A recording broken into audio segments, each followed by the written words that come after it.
Welcome to FridayNightOhio.com's From the Press Box, Stark County Edition. I'm Chris Beaven. And I'm Mike Popovich. And Chris, we've arrived at week 4 of the high school football season.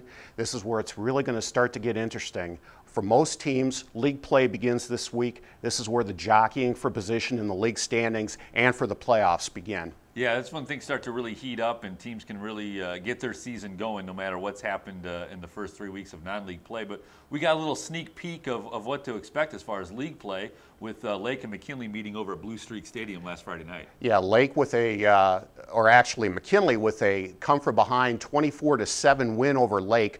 Bryce Wilder of the Bulldogs, 297 yards rushing, 202 yards rushing in the second half alone. And this had to be a big bounce back game for him and the Bulldogs after a tough loss against Huber Heights Wayne. It was. They'd had the turnovers in that game against Wayne. Wilder had a couple of fumbles that he lost. He wanted to get it going, got some confidence, and it's a huge win for the Bulldogs. They were able to come back in the second half after trailing 7-3. They established something on offense. Now they look to build on it against a 3-0 Fitch team that has really overpowered some lesser teams in non-league play. But the big game in the Federal League this week is going to be the Hoover-Perry matchup. And again, it features two great running backs. Yeah, Caleb Lapps of the Panthers and Erick Howard, the reigning Mr. Football in Ohio of the Vikings.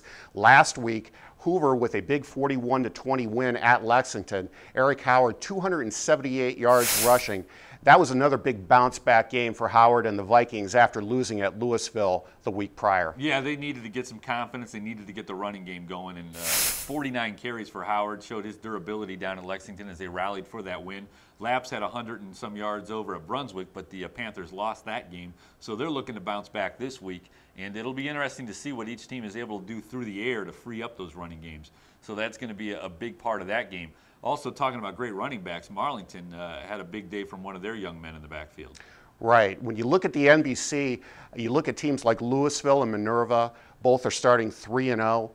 Probably not too big of a surprise, but Marlington also 3-0. A lot of unknowns coming into the season, a lot of youth on the team. But Alden Hill, one of their good young running backs, 229 yards rushing in a win over South Range. It'll be interesting to see now that NBC play begins what Marlington's made of. Well, they're going to get Northwest right off the bat.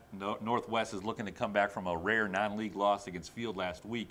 So it'll be interesting to see if Marlington can get that type of production out of the backfield against a very strong, traditionally defensive team in Northwest. Other big game in the NBC, Canton South and Louisville. Louisville has rolled through 3 playoff-type teams, Ravenna, Hoover, and Hoban. Now they get a South team that got its first win last week and got some momentum going into the league play.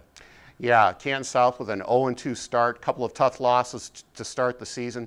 Justin Keith in the backfield, Gerald Robinson, the Michigan recruit. So it'll be interesting to see how South matches up with Louisville. And Louisville has just been powerful defensively, offensively. Swigert had some injury problems last week, but they were still able to get enough out of the offense to get the win. So it's going to be real tough for South to generate much against Louisville's defense, which is year in, year out is among the best in the county, and that's going to be a great ball game over in the NBC.